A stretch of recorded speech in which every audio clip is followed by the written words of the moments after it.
지금 저희는 계속해서 느헤미야서를 같이 한번 살펴보는 가운데 있습니다. 특별히 지난 주에 우리가 살펴봤던 것처럼 사단이 우리를 공격해 올 때 첫 번째 공격이 말로 마음의 상처를 주는 것입니다. 그래서 이제 성벽을 재건하고 있는 이들에게 이제 조롱하고 비웃었지요. 그래서 저들을 이제 말로 마음의 상처를 주어서 성벽 재건을 중단하게 하려고 합니다.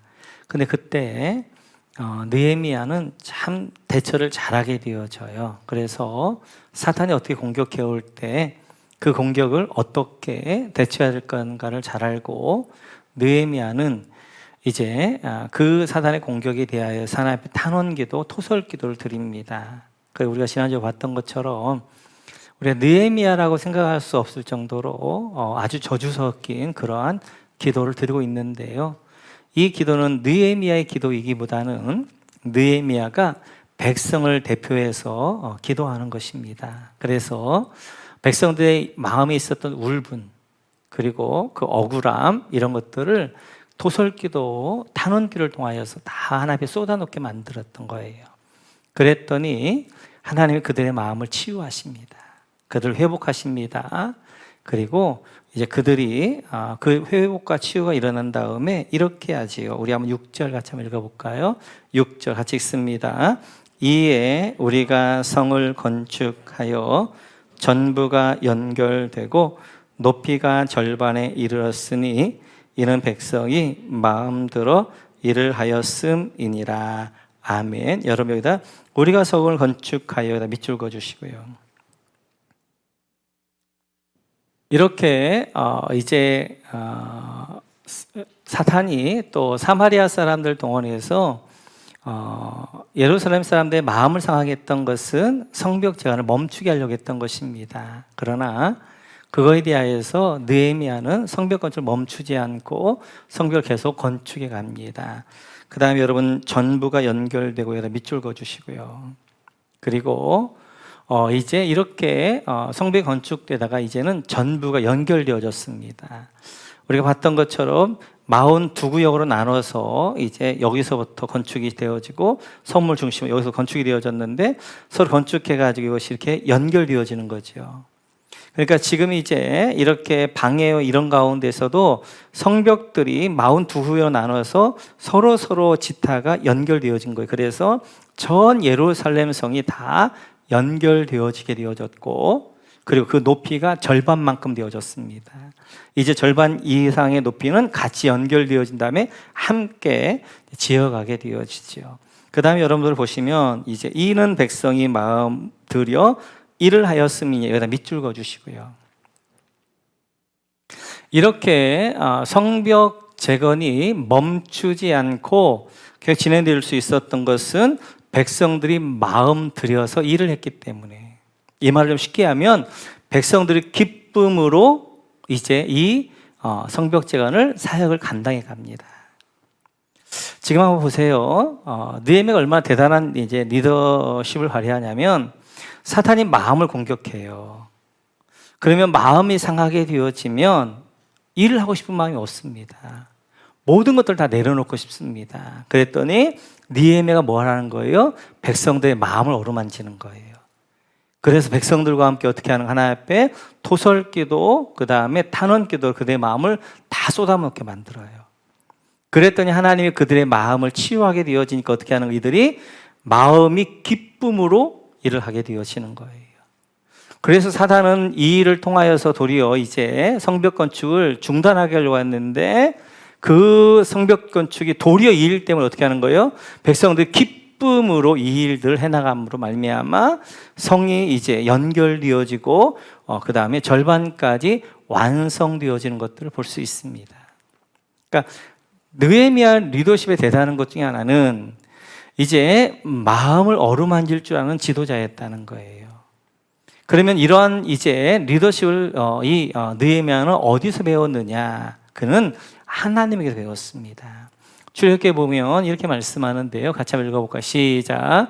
여호와께서 또 그에게 이르시되 네 손을 품에 넣으라 하시매 그가 손을 품에 넣었다가 내어보니 그의 손에 나병이 생겨 눈같이 된지라. 하나님이 모세를 부르십니다. 모세에게 일을 맡기시기 전에 하나님 뭘 하시냐면 모세에게, 모세야 내 손을 품에 한번 넣어봐. 그리고 모세가 손에 품을 넣었다가 빼어보니까 그 손이 나병이 되어진 거예요. 우리가 에다님을 살펴봤던 것처럼 이것은 모세의 마음이 나병과 같이 문드러진 것입니다. 썩어진 거예요. 그렇게 되어진 마음을 지금 보여주고 있는 거예요. 지금 모세의 마음 상태예요. 왜냐하면 모세는 하나님에 대한 섭섭함이 있는 거예요. 서운함이 있는 거예요. 모세는 하나님에 대하여서 이제 하나님과 그리고 그 민족을 위하여서 헌신할 준비가 되어져 있었습니다.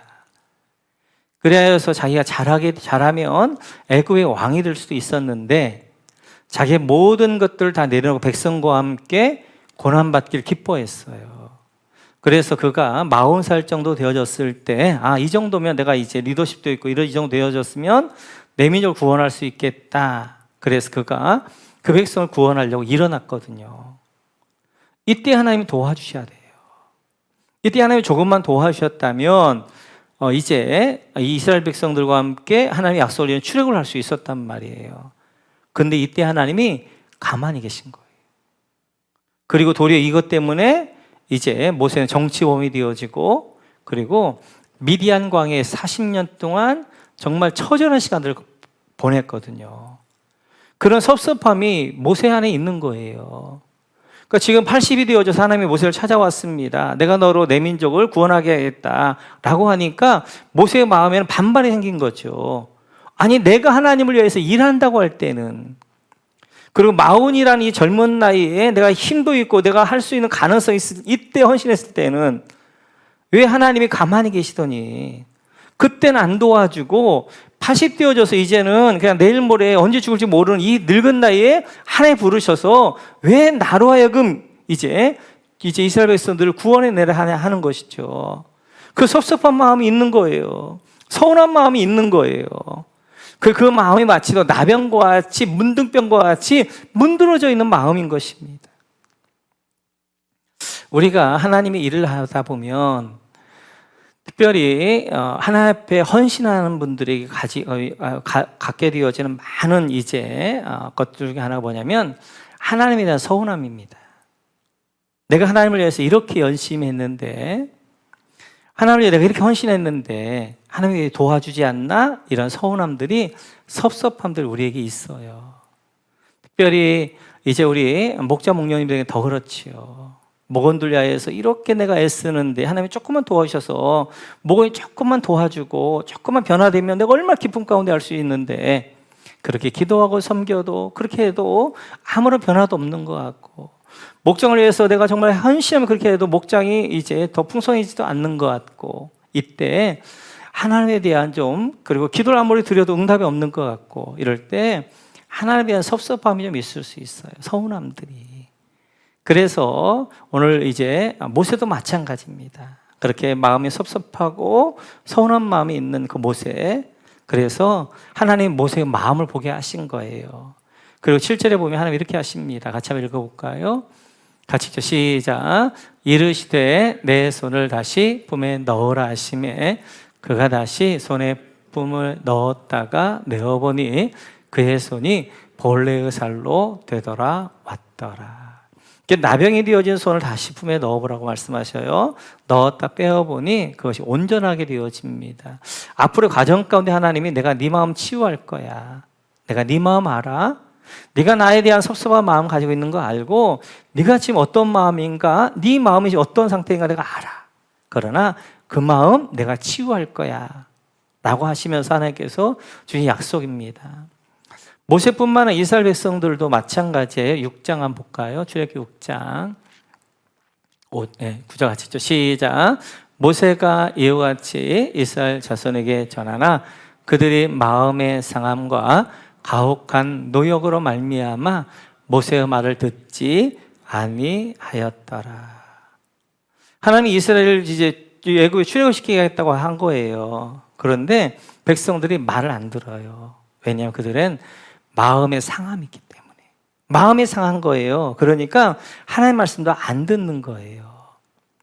그래서 사탄은 우리로 하여금 자꾸만 어떻게 하는 거예요? 마음에 상처를 주고 마음을 공격하는 이유는 마음이 일단 상하면 귀가 닫힙니다.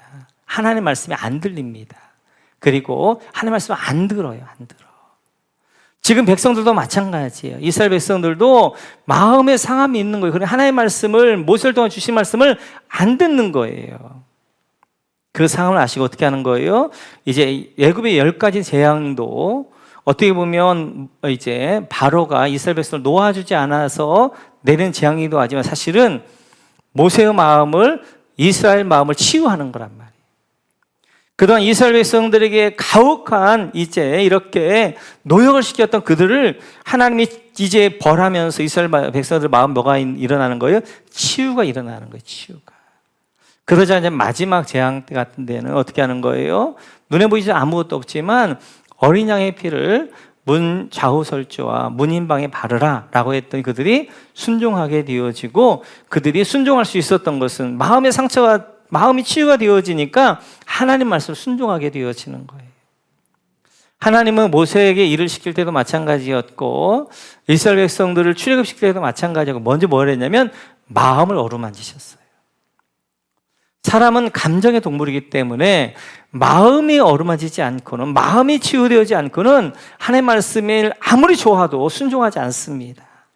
그래서 하나님이 늘 이제 이렇게 하나님 일을 시킬 때마다 먼저 어디를 만지냐면 마음을 만지시고 마음을 치유하게 되어지는 거예요.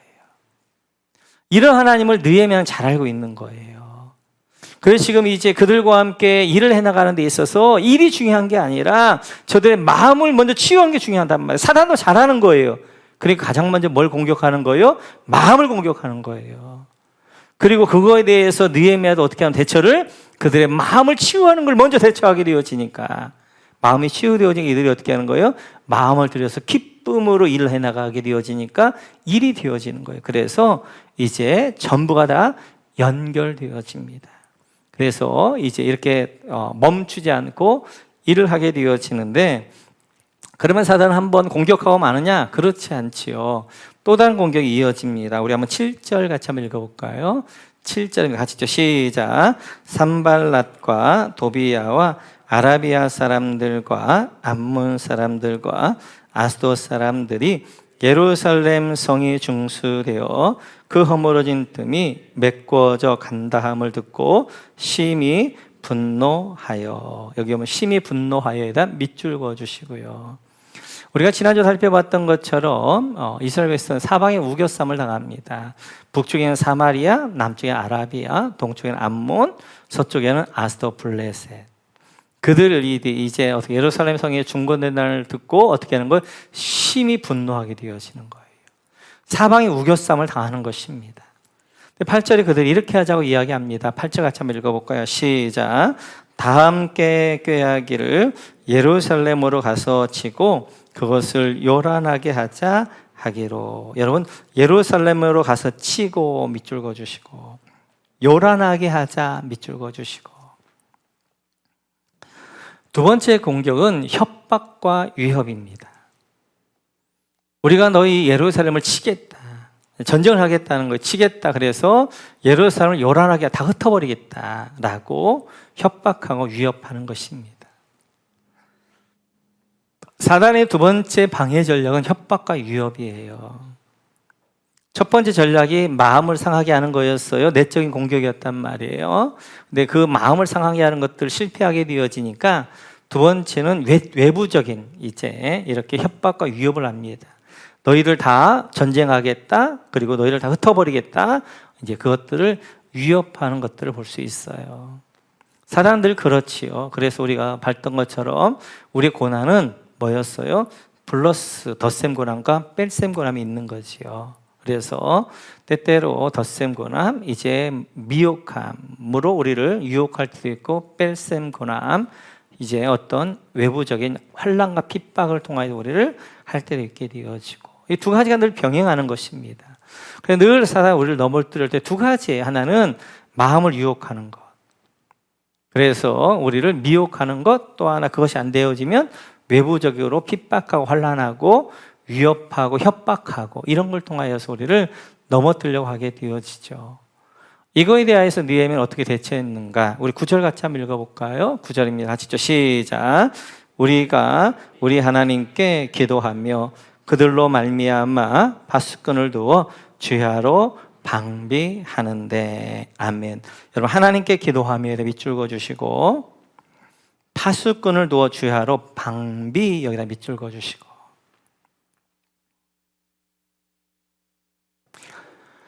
외부적인 위협과 협박에 대하여서는 느헤미야가 두 가지를 합니다. 하나는 하나님께 기도합니다. 또 하나는 파수꾼을 두어서 주야로 방비해요. 파수꾼이라는 것은 이제 높은 성곽에 올라가서 어떻게 하는 거예요? 저들이 침략이 오는가 안 오는가를 보는 거잖아요. 전쟁을 준비하는 거잖아요. 그래서 느헤미야는 기도하는 이제 리더자일 뿐만 아니라 행동하는 리더자였어요. 바로 9절 보니까 그는 기도할 뿐만 아니라 행동하는 것들을 볼 수 있습니다. 기도와 행동의 균형 잡기가 굉장히 어려워요. 그런데 느헤미야의 위대함은 기도만 하는 것이 아니라 그는 행동할 줄 아는 리더였다는 거예요. 우리가 이제 신앙을 잘못하는 분들을 보면, 극단적인 분들을 보면 두 가지입니다. 하나는 어떤 분 기도만 하는 분들이 계세요. 행동하지 않고. 그리고 어떤 분들은 기도하지 않고 그냥 행동만 하는 분들이 있어요. 근데 이 기도하는 것과 행동하는 것을 균형 잡히기가 굉장히 많이 어렵습니다. 많은 경우 기도하신다는 분들도 어떻게 기도하냐면 자기가 결정을 내려요. 그리고 하나님께 재가를 받는 기도를 합니다. 그러니까 자기가 일을 벌려놔 버려요. 그리고 하나님께 그 일 뒤처리를 해달라는 기도가 많아요. 우리 모습을 보도 그렇잖아요. 그래서 어떤 분들 이제 그런데 오늘 기도라는 것은 기도 행동이 같이 가야 되는데, 어떤 분들 이런 말씀들을 하신 분들 계세요. 기도가 전부냐? 기도가 다냐? 이렇게 말씀하신 분들 계시는데, 제가 믿음 생활을 해오고 또 목사로 사역을 하다 보니까 기도가 전부더라고요. 기도를 잘못 아는 분들은 기도하고 행동하고 따로 분리하는 거예요. 그런데 진짜 기도할 줄 아는 분들은 기도하고 행동하고 분리될 수가 없습니다. 왜냐하면 기도라는 건 쌍방이란 말이에요. 쌍방. 서로 대화하는 거란 말이에요. 내가 하나님께 묻게 되어지고 말하게 되어지고 하나님의 음성을 듣는 게 기도란 말이에요. 그러면 내가 하나님 앞에 기도했으면 하나님의 음성을 들으면 그 음성 앞에 내가 순종할 수밖에 없는 거예요. 그러니까 자꾸 기도하고 행동을 따로 이렇게 분리하려고 하는 분들은 기도가 뭔지를 모르는 거예요. 기도는 기도하고 행동과 따로 분리될 수가 없습니다. 진짜 기도하는 사람들은 기도하는 것에 따라서 행동할 수밖에 없는 거예요. 기도하면 하나님 음성을 주시는데, 하나님이 어떻게 하라고 알려주시는데 그거에 순종하는 것까지가 기도가 되어지잖아요. 그러니까 우리가 자꾸만 기도가 먼저냐, 순종이 먼저, 행동이 먼저냐, 기도하고 행동하고 이것들을 자꾸 하는데 그렇지 않아요. 예수를 보면 우리가 그 예를 잘 할 수 있습니다. 같이 한번 볼까요? 누가복음입니다. 같이 읽죠. 시작. 이때에 예수께서 기도하시러 산으로 가사 밤이 새도록 하나님께 기도하시고. 우리 예수님께서 이제 밤이 새도록 철야 기도하셨습니다. 철야 기도하시고 13절에 보면 그 다음에 이 일들을 하셔요. 같이 한번 읽어볼까요? 시작. 밝음에 그 제자들을 부르사 그 중에서 12를 택하여 사도라 칭하셨으니. 이제 철야 기도한 다음에 내려오셔서 12사도를 선택하십니다. 택하십니다. 이것을 어떤 분도 이렇게 해석해요. 예수님께서 이미 12사람의 마음에 정하시고, 그리고 기도를 올라가셔서 하나님 앞에 그 뜻을 물어보고 그걸 제가 받았나 보다. 그리고 하나님이 제가 해서 내려와서 12 선택하셨나 보다. 이렇게 생각하시는 분들이 많은데 저는 반대예요. 하나님은 예수님 기도를 올라가실 때 12 제자를 정하고 올라가신 게 아니에요. 다른 수많은 사람들이 있었어요. 그냥 이제 12사도를, 제자들을 세워야 될 일이 있었기 때문에 예수님께서는 기도하러 올라가셨어요. 그리고 기도하시고 내려오셔서 그 12 가운데 하나님의 뜻 가운데 12를 선택하시게 되어진 거예요. 그걸 어떻게 알 수 있느냐? 요한복음에서 예수님께 이렇게 말씀하십니다. 같이 읽어요. 시작. 그러므로 예수께서 그들에게 이르시되 내가 진실로 진실로 너에게 이르노니 아들이 아버지께서 하신 일을 보지 않고는 아무것도 스스로 할 수 없나니 아버지께서 행하시는 그것을 아들도 그와 같이 행하느니라. 아멘. 예수님 뭐라고 말씀하고 있냐면 아버지께서 하신 일을 보지 않고는 아무것도 스스로 할 수 없다, 이렇게 말씀하셔요. 그러니까 예수님은 이제 기도하고 하나님의 뜻을 알면 그 다음에 순종했던 것도 볼 수 있어요. 하나님 보여주시는 만큼 예수님께 순종해가며 일을 하시게 되어지고 하나님께 인도하시는 만큼 하나님의 일들을 해나갔던 것을 볼 수 있어요. 그러니까 12를 정하고 그 다음에 올라가서 기도하면서 그들을 제가를 받은 것이 아니라 사실은 올라갈 때는 백지 상태에 올라갔는데 하나님의 지혜와 그 가운데 내려오셔서 그 지혜 가운데 12를 선택하게 되어지는 거예요. 기도한다는 분들의 실수 가운데 하나 뭐냐면 자기가 정해버린단 말이에요. 결정해버린단 말이에요. 그리고는 뭐 하는 거예요? 하나님께 제가를 받는 걸 기도라고 생각하는 거예요. 그건 잘못된 기도입니다. 자기 뜻대로 구하는 기도가 되어져요. 기도하기 전에 우리에게는 결정사항이 있으면 안 된단 말이에요. 그리고 기도한 이후에 하나님의 지혜와 하나님의 조명과 하나님의 영감 가운데 결정을 해야 된단 말이에요. 그래서 기도보다 성령보다 앞서지 말아야 되는 거예요. 그렇게 되어지고, 그래서 이제 이렇게 우리가 사역할 때도 마찬가지입니다. 이제 목자님들이 이렇게 만나게 되어지면 제가 꼭 부탁하는 게 있어요.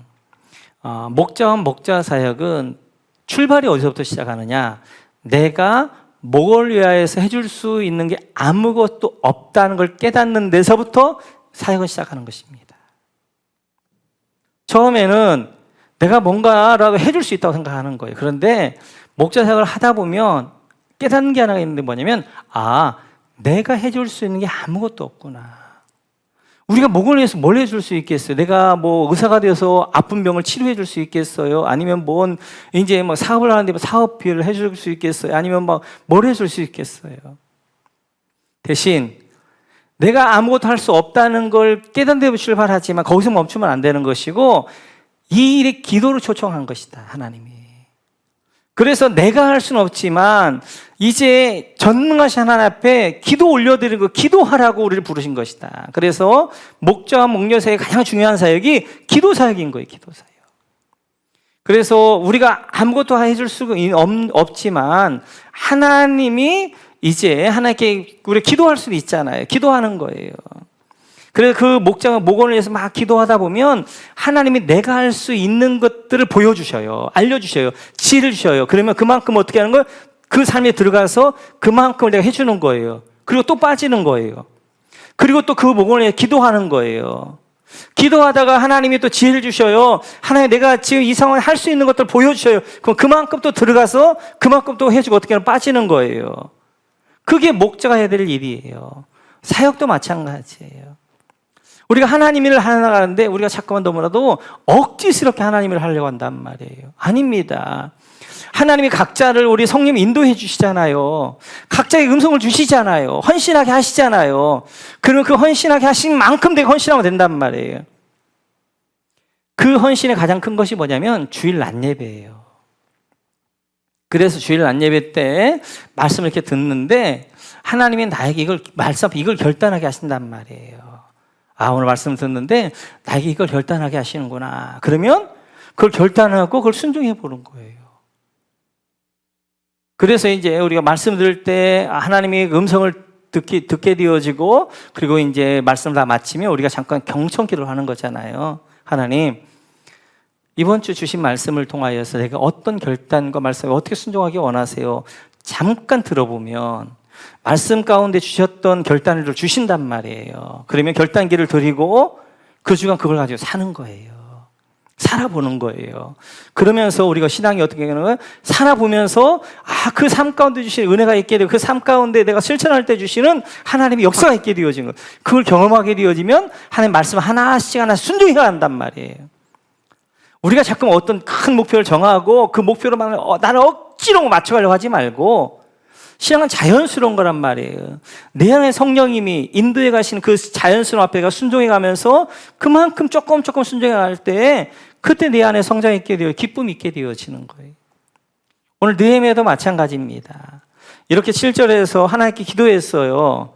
그리고 이제 주야로 방비하게 했는데 하나님 이런 지혜를 주시는 거예요. 우리 16절 같이 한번 읽어볼까요? 16절 같이 읽죠. 시작.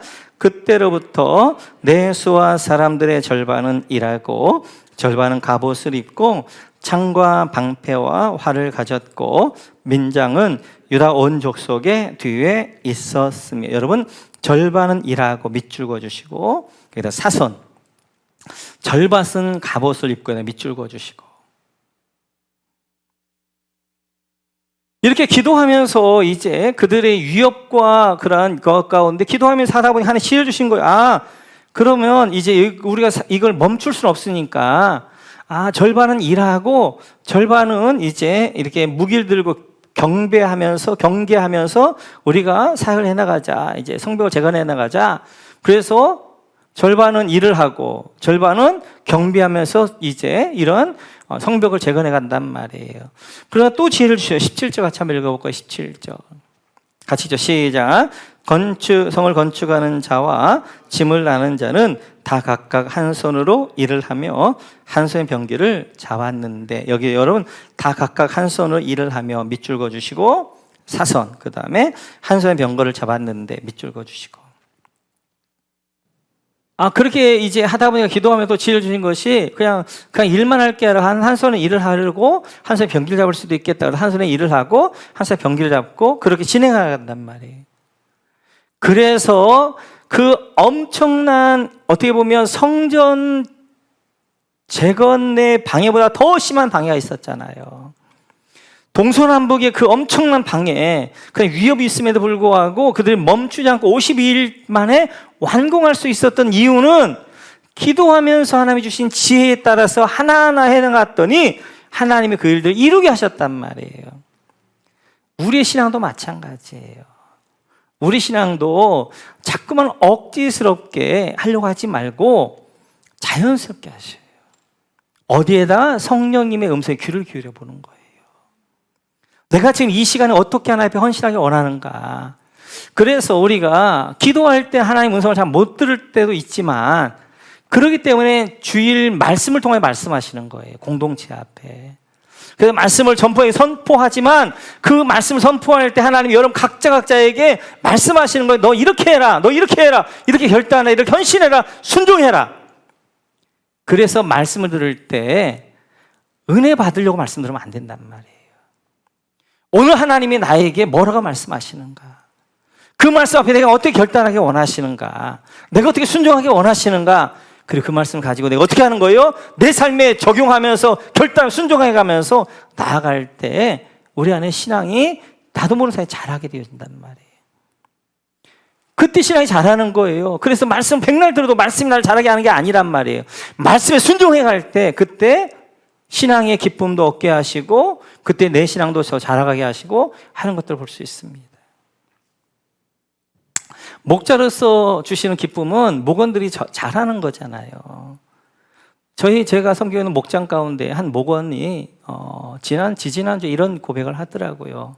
이제 그때는 그 목원만 나왔어요. 목장에. 그래서 이제 쭉 그 목원에 얘기를 쭉 하는데 지금이 가장 신앙생활 하면서 가장 행복하고 즐겁다는 거예요. 왜 그런가 했더니 말씀을 들을 때 하나님 음성을 주신다는 거예요. 이렇게 순종해 보지 않겠니? 이렇게 이제 말씀 보지 않겠니? 그래서 말씀 보기 시작했다는 거예요.